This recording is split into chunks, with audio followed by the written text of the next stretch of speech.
Ladies and gentlemen, I now present to you Arise Chicago and their presentation on solidarity workers' rights.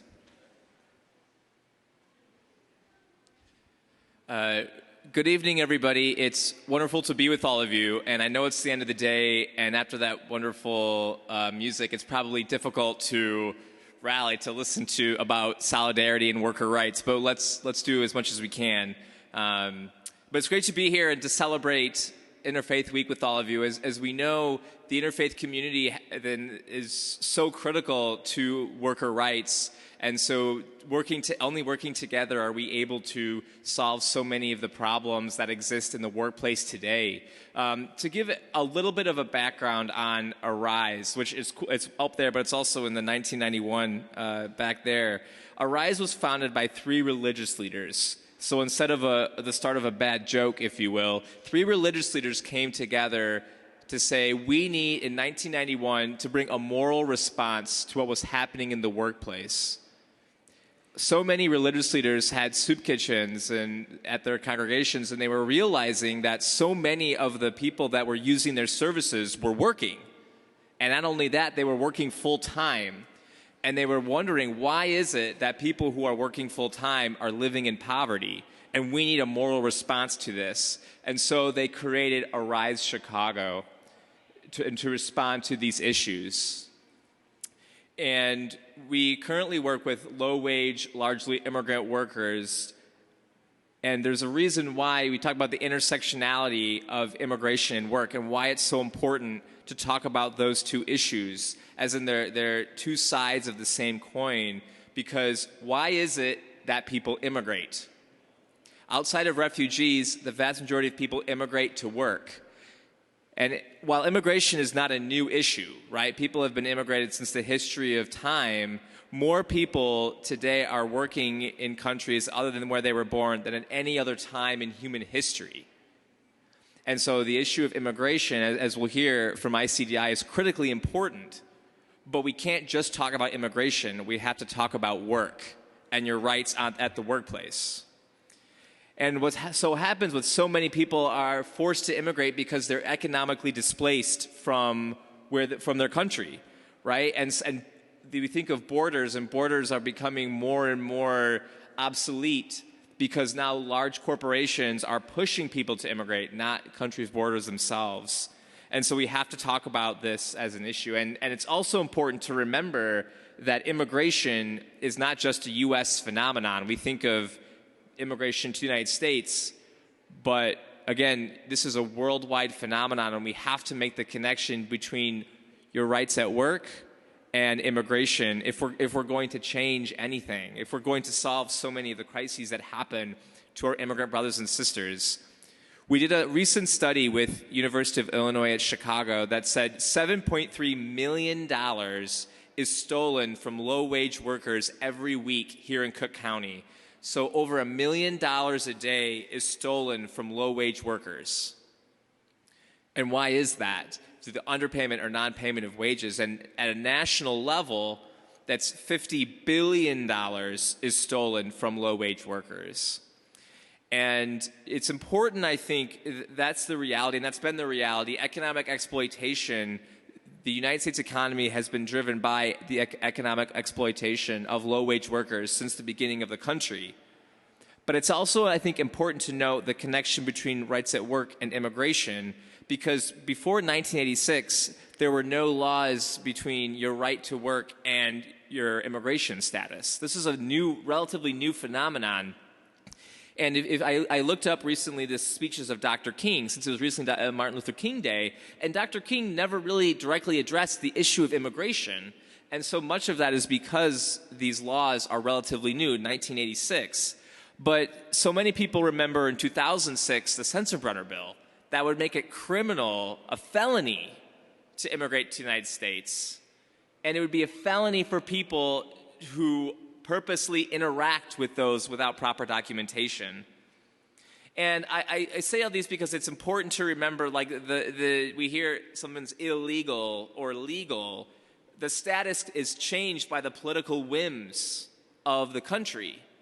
It has nothing to do with the person individually. It has to do with the country. And the U.S. immigration policy is not about stopping people from entering, but making them a more disciplined workforce so that small numbers of workers are consistently able to have legal routes to come here, whether the economy is increasing or decreasing, but yet we shrink or expand the contract workers as the market needs. And so I think it's really important to about the connection between your right as an immigrant rights and worker rights, and the role that the faith community plays in that. If you read different faith traditions say about worker rights, it's very clear that faiths that started in very different parts of the world in very different time periods all say in essence the exact same thing. It's not about a minimum wage, it's about a living wage, right? And we don't disregard our rights at the workplace, our rights, our dignity as individuals when we enter the workplace. In fact, it should be more and more important. And yet, as a society, we see people as simply cogs in an economic machine, not as people.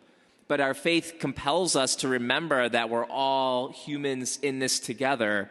And so what happens to one person, what impacts one person impacts me. And we have to, and then we talk about solidarity. Where do we hear solidarity? Where do we hear sisters and brothers? In our congregation, where we talk about sisters and brothers, right? And regardless of where we came from or who we are or how we got here, we're all here trying to make the world a better place together. And so that's why solidarity is so critically important. And I think also one of the things that we at Arise do is we work with low-wage, largely immigrant workers, and we see this as the best way to change society, because we see that the basis of poverty is employment, and the conditions at the workplace shape the contours of poverty. So in a sense, more than anything else, bad jobs create poverty. And by organizing low-wage workers, we bring immediate concrete relief, wage recovery, job protections, relief from retaliation, as well as building consciousness and skills and broader organizing goals. We worked recently with a group of car wash workers who were illegally paid, were not paid a wage, they were only paid tips. And when they filed with the Department of Labor, they were found to be owed about $270,000 in unpaid wages. And when the owner was confronted about what was happening, the owner said, "I don't know who these people are. I picked them up off the street, and I was very kind to them. They've done nothing for me." Imagine putting in $265,000 worth of labor and being told that you don't matter, that you have no value. Imagine that. But that happens day after day after day after day. And when the employer was found guilty of owing these wages, as random happenstance would have it, he sold off all his properties for $1 to his family members and declared bankruptcy. This is reality. We worked with a cabinet factory in the West Loop in Chicago, and they were making cabinets, so there was a bunch of sawdust and chemicals, and the company refused to disregard any of the chemicals. And these chemicals were highly flammable. So as you can guess, having highly flammable chemicals with sawdust is not a great combination and incredibly dangerous. Workers had nosebleeds daily because of the chemicals, because they were not disposed of them properly. And to increase production, they locked the bathroom, so no one was allowed to use the bathroom. And so workers had to go to the rooftop of the building to go to the bathroom. These are real stories of real people, right? This is reality. And unless we come together and bring a moral response, this is what's going to continue to happen day after day, week after week, year after year. And so I highly encourage all of you to get involved in your workplace and other workplaces to change that reality, and to recognize that if we have to connect immigration and labor together, because if we don't, we risk advancing immigrant rights, work for literacy, home ownership, other important benefits. But what remains intact is exploitive working conditions that will ensure that most immigrants will never benefit from what we've worked for. So get involved in your faith community, get involved in your workplace to change those realities to make the world a better place. Thanks.